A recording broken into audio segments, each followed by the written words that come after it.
Good evening, and welcome. Beautiful to see so many of our old timers. You know, we're nearly 14 years old ourselves. And some of you here are 14 years old with us. And 13 and 12. And it's a joy to welcome you. And it's a joy also to see so many new students starting in this work. The new students have an advantage over the older students, because the experience gained in these years, both of teaching and of watching the healing work, has brought to light a deeper consciousness of healing, but little more than that, perhaps a way of presenting the principles so that they are more clearly understood.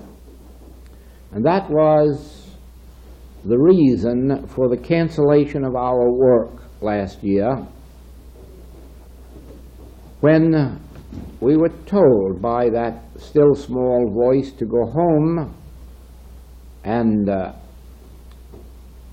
do no public work, but to wait for the message that would be given. And when it came, the voice said again, "Infinite Way students do not understand the principles of the Infinite Way." It was as definite and as specific as that. And I couldn't disagree with it, because in my mail it was so evident that students who were reading and reading and reading, and still when they wanted healing or to do healing, something missed fire. And so, gradually, message after message came, pointing out the way for this year. And all of it indicating that there would be a presentation of specific principles to be studied, practiced, and I was told that it would be for about 9 months before the students would be ready to take the next step. Of course, the next step is the one that I've been hoping for years. That one of healing without mental argument, healing without treatment. And each year I have felt that it was coming next year, and then next year it was postponed until next year. And now we have every reason to hope that we can take up such subjects next year. Certain it is that if the 10 tapes, which I have suggested that our students read, if those 10 tapes are assimilated together with the monthly letters of June, September, October, and November of this year, and perhaps with a little reading in this new book, The Art of Spiritual Healing, but even without that, those letters of June, September, October, and November, together with what is on the tapes, if practiced, will definitely change the consciousness of an individual and bring forth a healing consciousness. And we're going to take that up in more detail tonight. First, I would like to read you just a brief message that came to me and that I wrote down as an introduction to our work this week. Now we come to the serious work of class instruction. Here we leave the playground for work. We leave believing for understanding. Here we must expect to lose our gods. All those things and thoughts upon which we have relied, all in which we have trusted. Had they been real and good, we would not be here. Or had we understood the real that has been offered us, we would now be on more solid ground. If we acknowledge that right in this classroom, right here in our midst, there remains some discords and inharmonies, it means that we have not fully demonstrated our principles. And those of us who are young in years of study must first learn the principles of the infinite way before we can demonstrate and live them. The world has been seeking a God or Christ, a power or superpower to destroy the evils of this world, and has even prayed to God to destroy the enemies of the world. The infinite way reveals that there are no such gods. No such gods to which we can pray for health or wealth or peace or safety or security. It points to the experience of the people of all ages who have so prayed and been disappointed. To the Hebrews, who were always praying and yet always coming under the heel of tyrants, from Pharaoh to Hitler. To the early Christians, who were first persecuted by Caesar and then swallowed up by Constantine. To the middle century mystics, who were wiped out by imprisonment and death at the hands of the church or the governments. Whole civilizations have been swallowed up.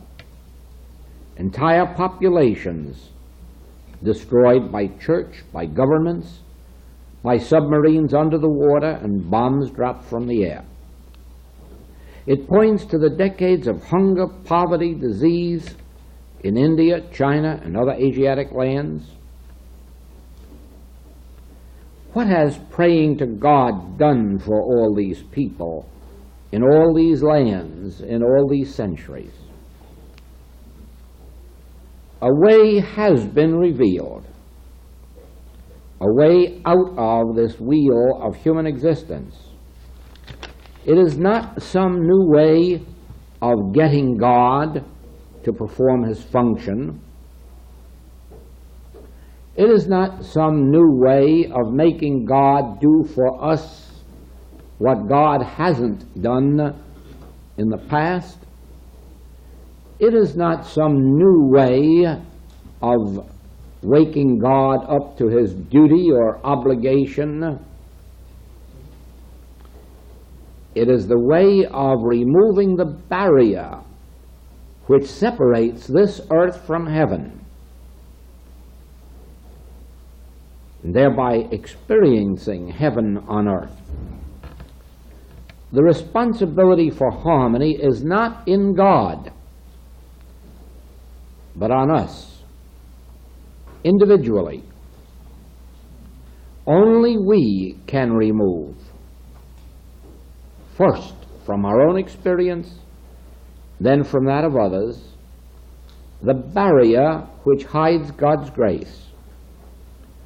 It is first of all the degree of our understanding of specific principles, and then the measure of our devotion to the study and practice of these principles until we have attained actual realization.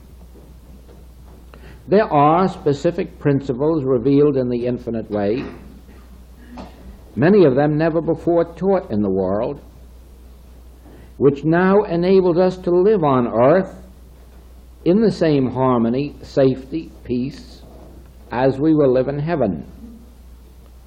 The infinite way does not leave God out of our lives, but rather gives God the honor, glory, and dominion which is its right. It does not leave God out and say that we don't need God. There would be no world without a God. There'd be no being. There would be no individual you and me. There would be no universe. God is, and fortunately, we are in the 20th century when we do not have to start out and prove there is a God. In the 19th century, it was a little more difficult. There were many more atheists and agnostics then, or those who believed that they were such. But that seems to have evaporated since these 2 or 3 world wars, and we hear less about atheism and less about agnosticism than ever before.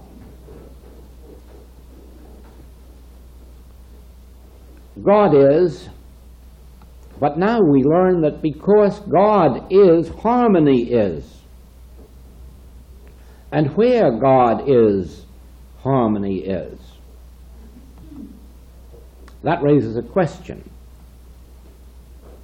Where God is, why, everyone knows that God is everywhere, fills all space equally.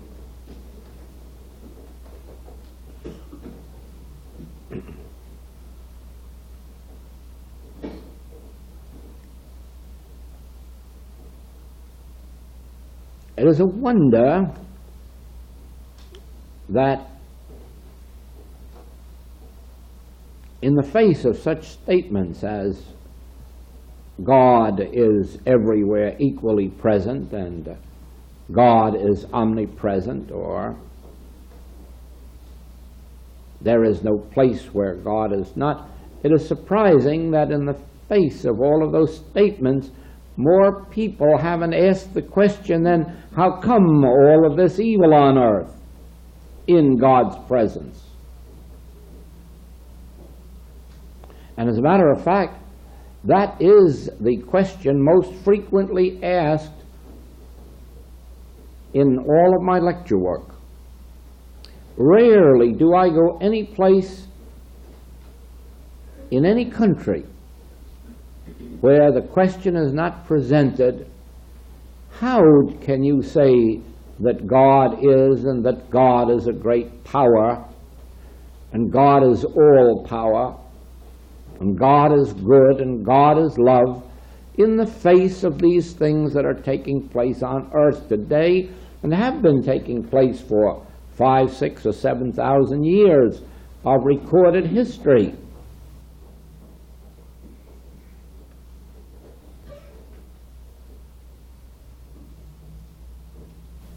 That question was raised only today.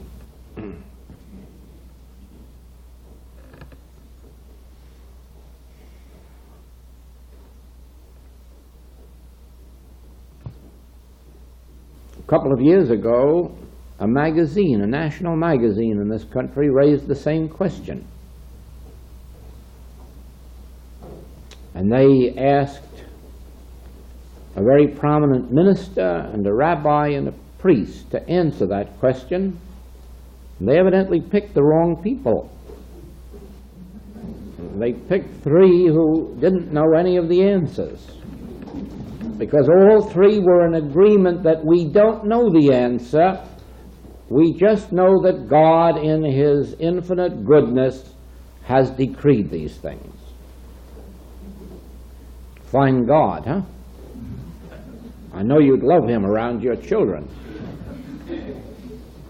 Eager to meet Him? Not in this world or the next. No, there's no truth in that. God is of too pure eyes to behold iniquity. If God were aware of one single tiny little bit of a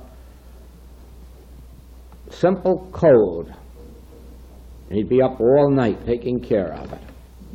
So does God love his creation? No, there is an answer, and the answer is this: God is where God is realized.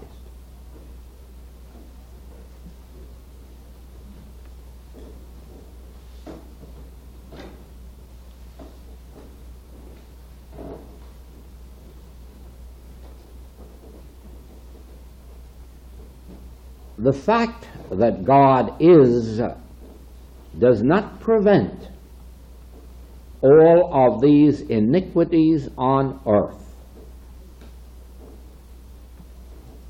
The Master never said that truth would make you free. He said, "Ye shall know the truth, and the truth will make you free." Ye shall know the truth. Now,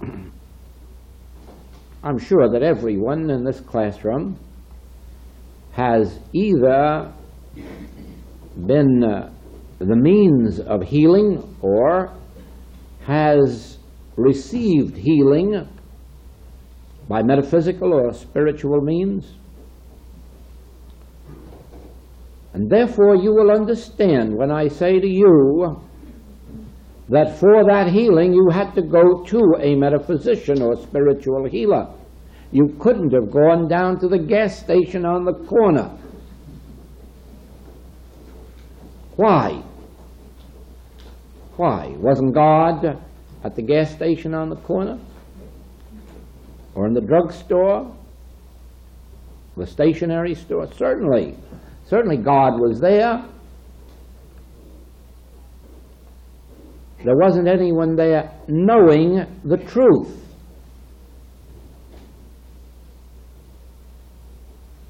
Oh, you may sometimes in one of those places find one or two. I was speaking of those where they aren't.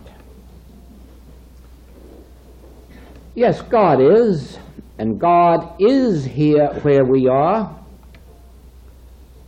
But first of all, remember, if you could, at this minute, select for yourself the practitioner you would like to have to meet your problems, you'd all be in agreement and say, "I will take Jesus Christ," and I don't blame you. But now tell me why. Why Jesus Christ? And the answer is, because so far as we know, he was the most realized man, the most God-realized individual, and therefore wherever he was, even close enough to touch the hem of his robe, there was bound to be healing. From my unfoldment, I would say that if I had to choose a second, I think I'd go to Gautama, the Buddha. I think he was a well-realized individual, probably the closest to the Master of all I know in recorded history. And I think that we'd get fine healing there. But here too is a God-realized individual. So it is in our modern day. Those practitioners who are doing the best work consistently over the years are those who are the most God-realized. There are those, I'm sure every one of you knows some, who live and move and have their being in God, with God, under God's grace. And it is to those that you would first go for healing. I'm sure you know others who are not quite that deep in God because of human obligations, family obligations, obligations of one nature or another that does not permit them to give themselves wholly and completely into the atmosphere of God. But if you couldn't have those first practitioners, you would go to them next, and so on down the line. And so the point is this: there is only sin, disease, death, lack, and limitation on earth because there isn't God realization. And where there is God realization, there is less of sin, disease, death, lack, and limitation. And it will not be too long before the entire barrier is removed from human consciousness, which separates mankind from the Garden of Eden before the fall. In this Garden of Eden, actual or symbolic, we have before us a life of harmony into which no discords enter, nothing that defileth or maketh a lie. And then into this beautiful Eden there comes a belief in two powers, symbolically expressed as eating of the fruit of the knowledge of good and evil. Actually, in just plain, ordinary, everyday business English, a belief in good and evil, or two powers. Now, the Edenic consciousness is your consciousness and mine before we accept two powers. With a belief in two powers, we are outside the Garden of Eden, earning our living by the sweat of our brow, living in pain, discord, and inharmony. Produced by what? The belief in two powers. Then the return to the Father's house, the return to the Garden of Eden, is a process of eliminating from thought that intruding universal belief in two powers. In proportion as this is accomplished, we have God-realized men and women, because with that barrier removed, the belief in two powers, the realization can take place.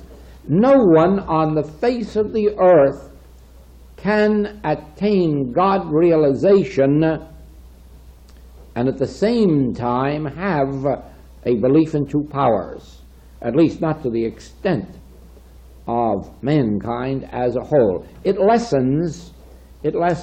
True, we don't know of anyone on the face of the earth who has completely demonstrated the total elimination of the belief of good and evil, but we're not interested at the moment in the subject of rising from sight, but rather remaining in the world, but not of it. Now, to say to you that this is a revelation,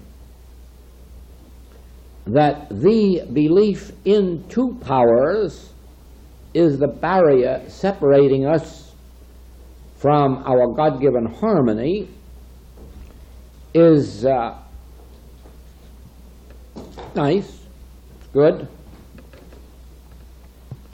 but it isn't going to solve your problem. Your problem is solved, the immediate problem, if you find the practitioner who has worked with that principle until they have attained a measure of that consciousness which no longer fears, hates, or loves evil. And in proportion to their attainment of this, your problem is met. But that doesn't solve your life problem.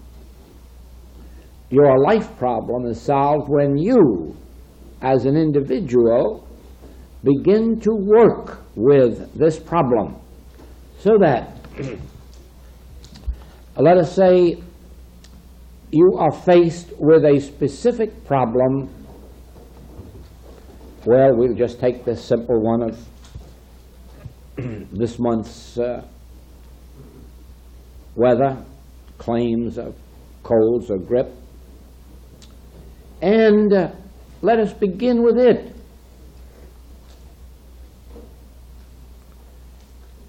And as this claim of power, evil power, destructive power, sickening power, comes to our attention, let us inwardly, silently, always, realize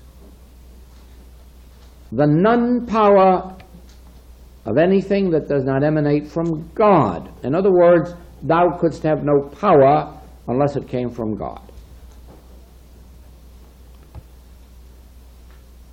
Remember that in your first year of piano lessons, you're not expected to give any concerts in this hall. And so in your first months of working with this principle of non-power, you're not expected to overcome all of the problems of your life or those of your family or friends. You're expected only to begin, to make a start, because it is not your intellectual agreement with this principle that does the work, but the attaining of the actual consciousness of this truth. And that comes with practice. Or we may take the subject of supply, which at times is distressing to us at some period or other on our journey. And if that is confronting us or someone close to us, we can realize that there are no forces and no powers of mind or matter that can possibly interfere with God's law. God's law is abundance. I found that out one time while going through a temporary period of limitation. I was driving through the country in the spring of the year when the peach blossoms and the apple blossoms were in bloom. And all of a sudden I became aware of them and was tempted to count them.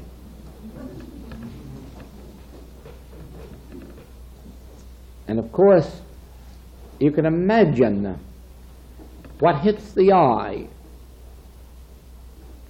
when you look out and see mile after mile of these apple blossoms, pear blossoms, peach blossoms, billions of them, hundreds of billions of them, and then you think to yourself, what possible difference could it make to God whether they're blossoms or actual pieces of fruit or dollar bills?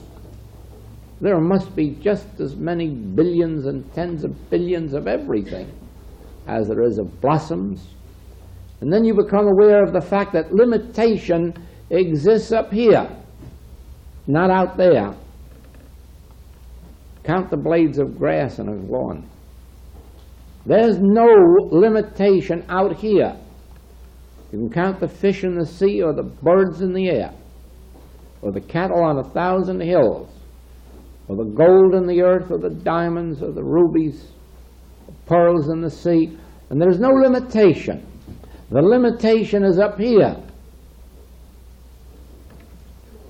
And so as we work with this and begin to ask, what power is there in heaven or on earth, or beneath the earth, that can interfere with the activity of God? And then we'll discover there can't possibly be a power apart from God if omnipotence is truth. And as we work with that, gradually that principle becomes a living principle to us, and eventually we bear witness to it, that the only place that limitation ever existed was in the human mind. So we go from one phase of life to another with our principles and gradually develop a whole new consciousness. Now, before we come to these subjects of individual problems of life, I want to bring to your attention that which you must consider to be the major principle in healing work. This, I tell you in advance, is contradictory to every religious teaching on the face of the globe, definitely contradictory to all philosophy, and yet it is the supreme truth of all ages.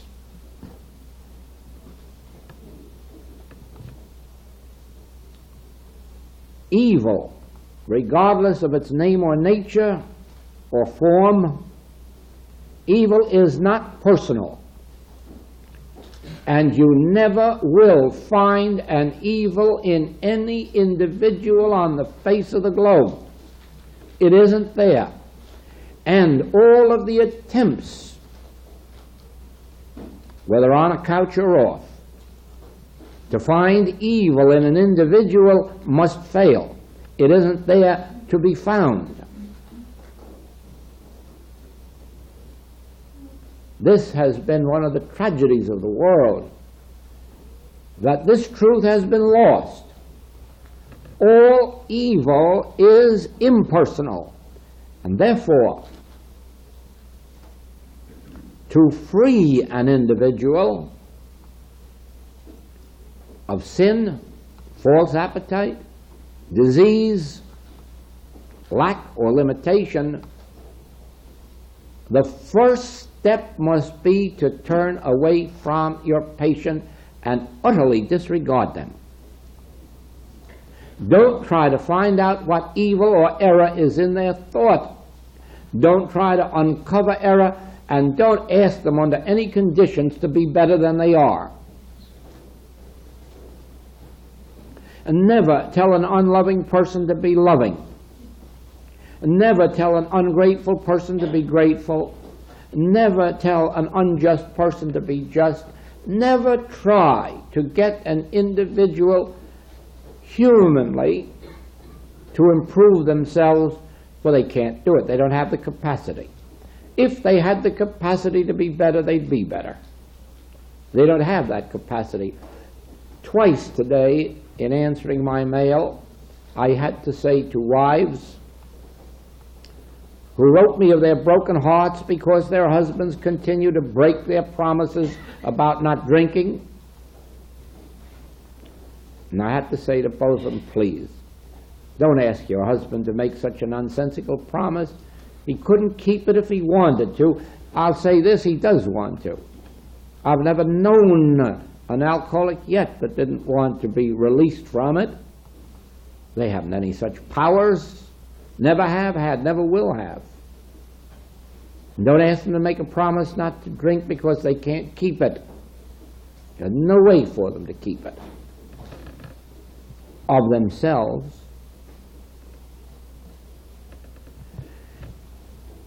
remove the condemnation from them and realize that this evil is not of them,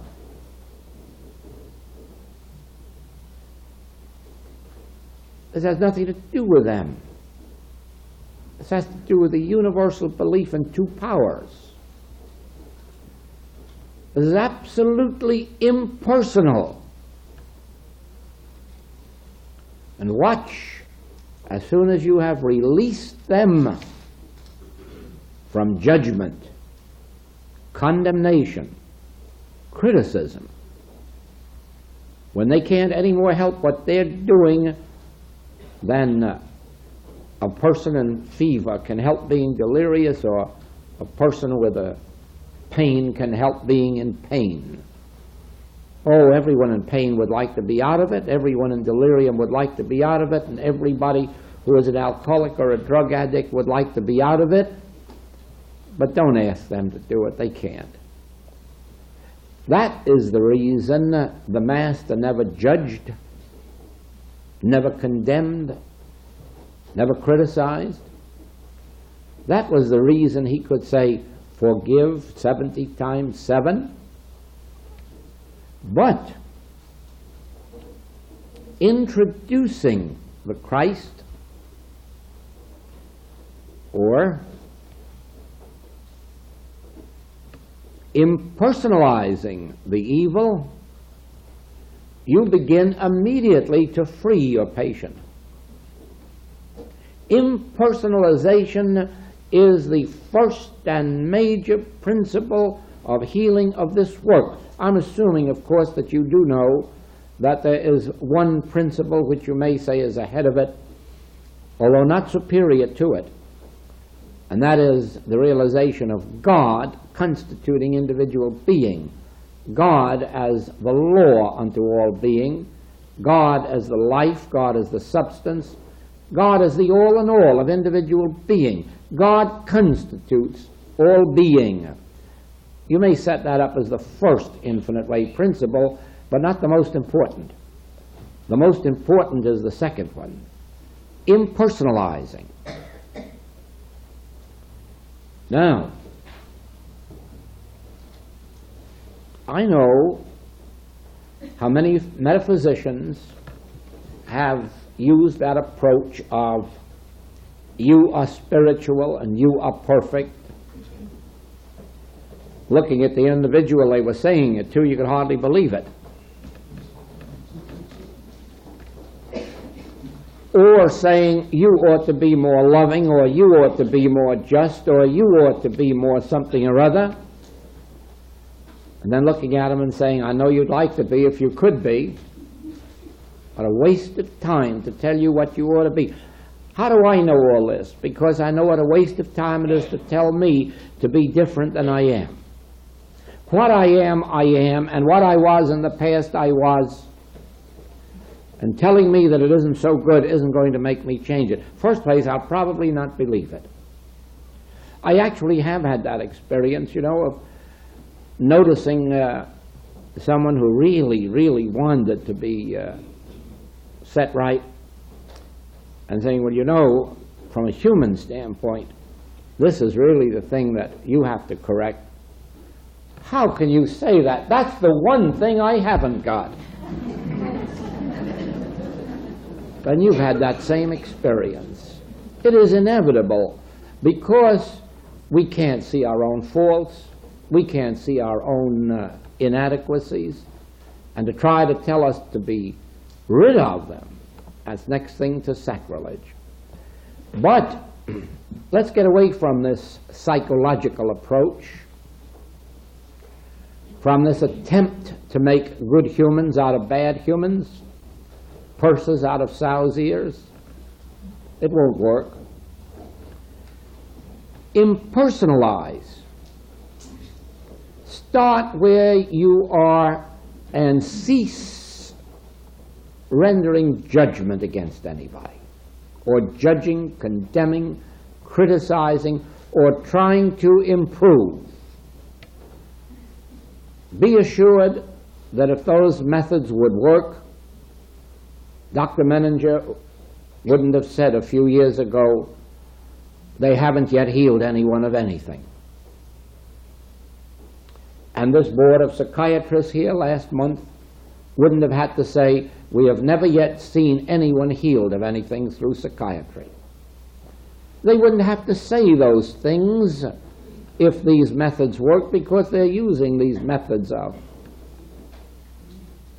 digging into your mind and digging into your past, digging into your ancestry, and finding what?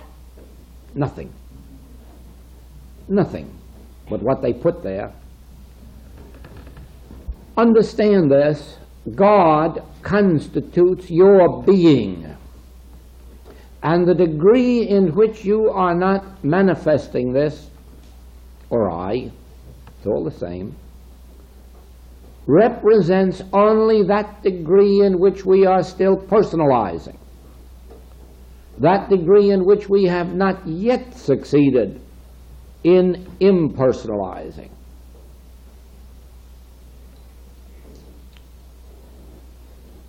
The basis of all of my work, with the exception of the first 2 years when I did not know what was doing the healing work, but since 1932, the basis of all my work has been impersonalizing first. Never looking to a patient or a student to find error, and even if I saw it standing right out at me like a sore thumb, turning my eyes away from it and denying it.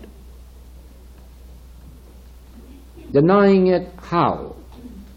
Denying it as being personal, as being a quality or activity or trait of my patient. It isn't, it can't be. Now, whence then these troubles that afflict you and me and mankind? Where do they come from? The first mystic who discovered the secret of impersonal evil called it devil, Satan. And when it was named devil or Satan, it did not mean an opponent of God. It did not mean that which fought God or opposed God. It had no such meaning at all. It meant something more in the nature of tempter.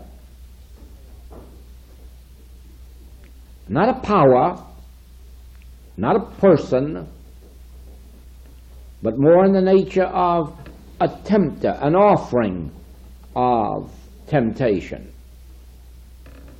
You witness that in the experience of the Master being tempted 3 times in the wilderness by the devil, Satan himself. And when the devil is refused 3 times, that's the end of devil.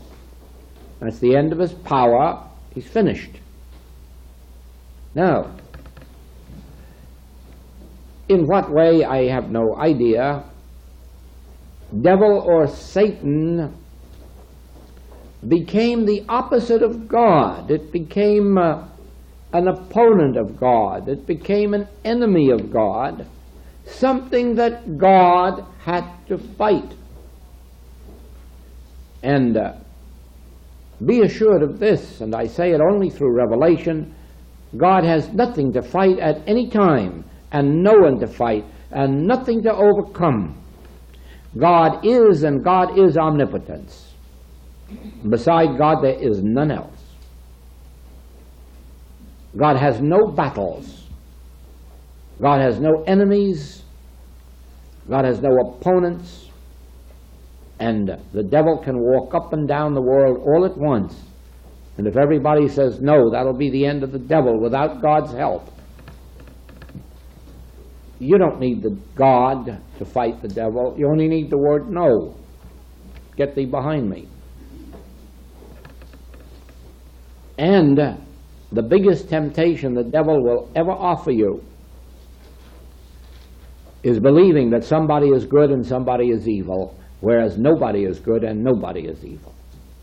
Why callest thou me good? Only God is good. And that is the pattern for all time. You can never truthfully say that you are spiritual. That is egotism at its height. You are spiritual. You are perfect. I'd like to see it. If you are not spiritual and you are not perfect, God is spirit. And nobody is evil. Evil is an impersonality. Evil is impersonal error. Now, Paul, who wrecked his career on just one statement was enough to wreck his whole career. The carnal mind is enmity against God. That'll do it for you. That'll do it for you. And even if you want to get modern and call it mortal mind, it'll do it for you. Watch what happens if you start to fight mortal mind. Or protect yourself from it. That's a good one too. Protect yourself from mortal mind, while of course saying God is the only mind. God is the only truth. God is the only life. Now let's do some protective work from mortal mind.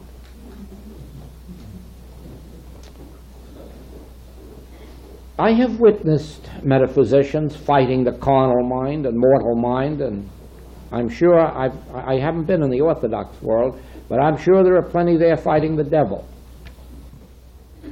It'll get you too, because you can't win. You have set up your own enemy, built it in your own mind, and authorized it to stay there until something other than you gets rid of it. You put it there. You built it. You called it carnal mind or mortal mind, and then gave it evil propensities.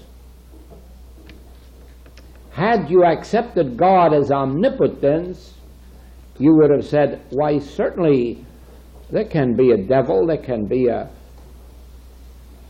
carnal mind, there can be a mortal mind, but what of it? It must be that arm of flesh the Hebrew prophet was talking about, that we don't have to war against. Just rest in this word. You rest in this word, that the carnal mind is not enmity against God.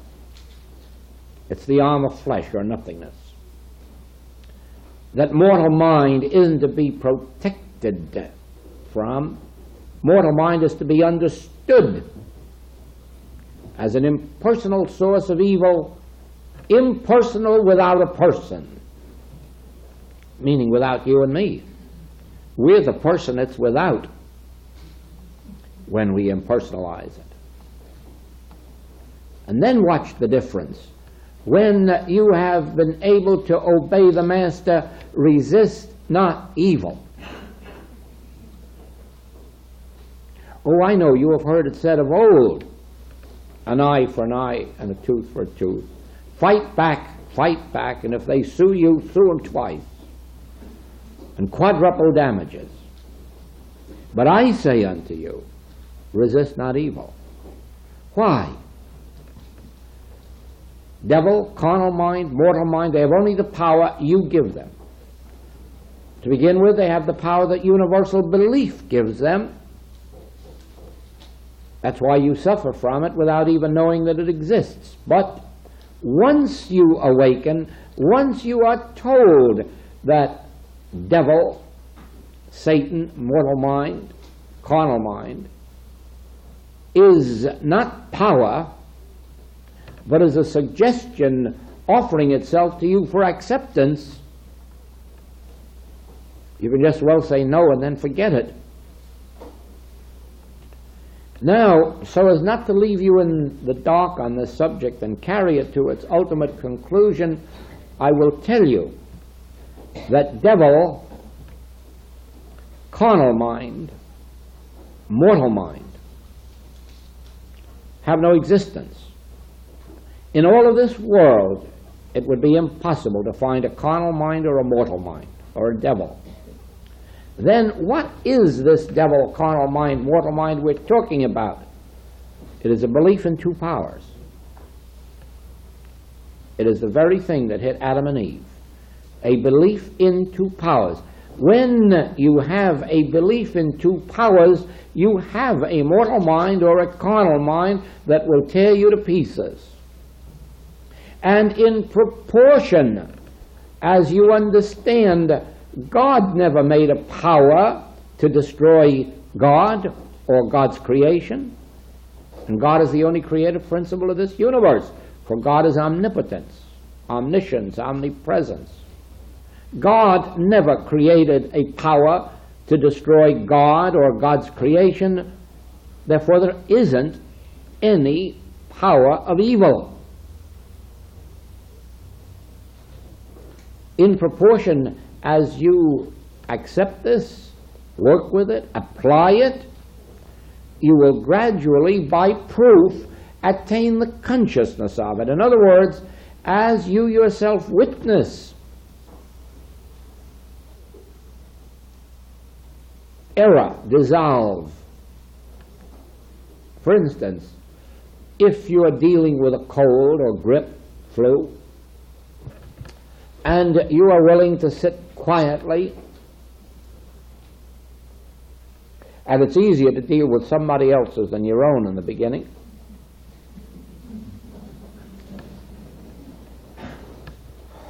Ponder, reflect, meditate, cogitate on this truth. God, infinite being, besides which there is no other. God, omnipotence. There can't be another power. Nothing can be empowered to do evil. How could it be in a God of infinity, a God of infinite good, a God of infinite power, of omnipotence? How could anything be empowered? Why, God constitutes all being. God constitutes all being. Good constitutes all being. Then what I'm faced with is not evil, is not a germ. I am faced with a belief in two powers. And I'm not accepting it. I'm not accepting it. There can't be two powers. There can't be God and any other power. There can't even be a power for good anywhere. There can only be God itself, maintaining and sustaining the integrity of its own being. And watch this cold or grip or flu as it dissolves.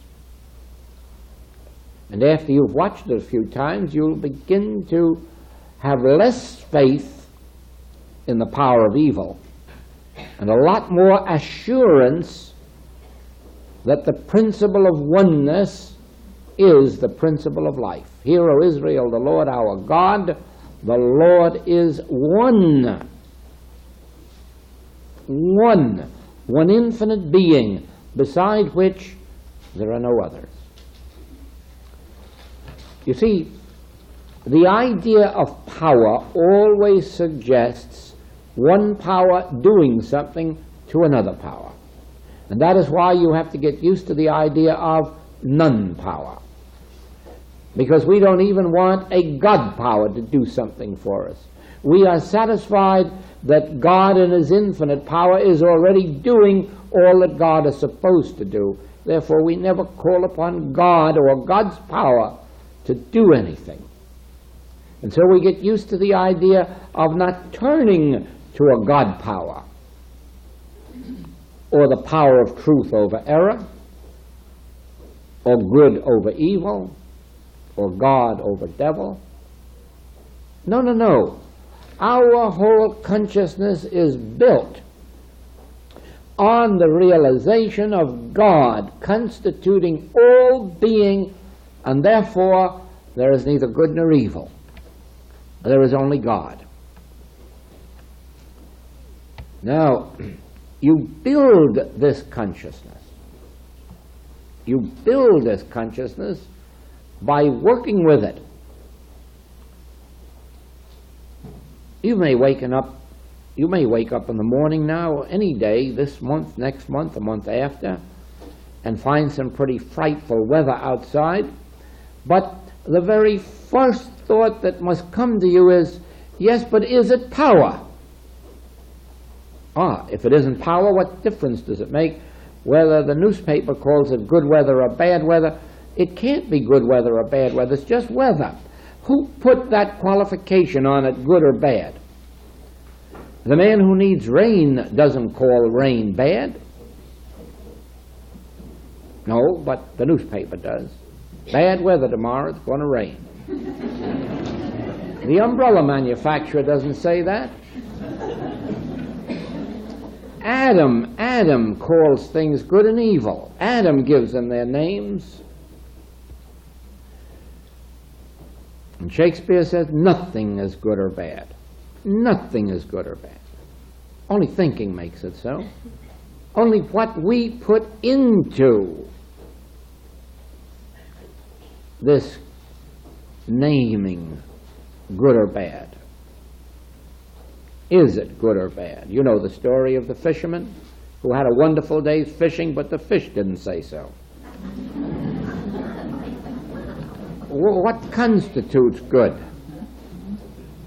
And then it depends on whose ox is gored. No, the infinite way from its beginning and long before its beginning was based on my own experience and healing and the revelations which were given to me, which indicated beyond all question of doubt that the world was wrecking itself, looking for powers. Of course it looked for powers, all the way from bows and arrows up to atomic bombs, and it found powers. And the powers found them too. It isn't power. The victory in this age is going to rest with those who understand non-power. Because if we discover powers greater than what they've already got, here or in Russia, it can only destroy all of us. We're already at the stage of a power that can't be controlled. Why look for greater powers? And that would make it seem as if the world was in a hopeless mess. Heaven forbid, it's just entering the stage of heaven. We're just getting ready for heaven. Now that we've learned that power isn't the secret of harmonious living. Now we're going to have a rest for a little while.